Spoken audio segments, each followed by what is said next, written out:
আসসালামু আলাইকুম। অভাব অল্প হলেও দুঃখ অল্প হয়ে থাকে, অর্থাৎ অভাব যার যত কম দুঃখ তার তত কম। নির্লোভ জীবনের মধ্যে নিয়ত আছে প্রকৃত সুখ। লোভ না থাকলেই আমাদের জীবনে প্রকৃত সুখ হবে।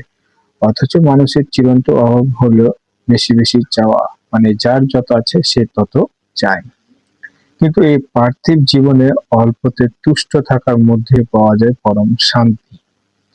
যদি কম অর্থবিত্ত থাকে এর ভেতর দিয়ে সুখ ও শান্তি খুঁজে পাওয়া যাবে।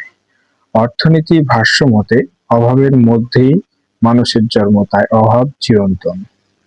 জীবনের প্রয়োজনে অভাব অটোপাসের মতো চারদিক থেকে জড়িয়ে ধরবে, এ কথা অনস্বীকার্য। কেননা অভাব জীবনে বাস্তবতারই অপরিহার্য অংশ। অভাব আমাদের বাস্তব জীবনেরই একটি ঘটনা।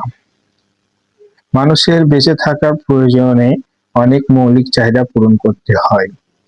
এই জন্য মানুষের অভাবও অনেক। একটি অভাব পূরণ হওয়ার সঙ্গে সঙ্গে অন্য একটি অভাব দাঁড়িয়ে এসে উপস্থিত হয়।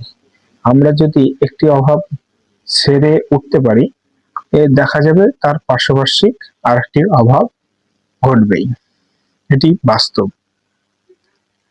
চাহিদার তারতম্যের উপর দুঃখ বোধের স্বল্পতা ও অধিক নির্ভর করে। ধনী দারিদ্র সকলের অভাব আছে, ধনীদেরও অভাব আছে, দারিদ্রেরও অভাব আছে।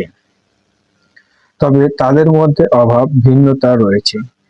দারিদ্রের অভাব দুবেলা দুমুঠো খেতে পায় না, আর ধনীর অভাব 10 কোটি আছে, সেটাকে 20 কোটি করতে হবে কিভাবে, সেটা নিয়ে দুঃখ থাকে না।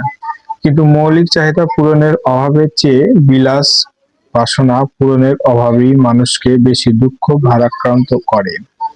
ধনীদের অনেকেরই গগনচুম্বী অট্টালিকার বাস করে, বিলাস সামগ্রিকের মধ্যে ডুবে থাকলেও আরো বেশি পাওয়ার আশা সর্বদা চিন্তাক্লান্ত থাকে।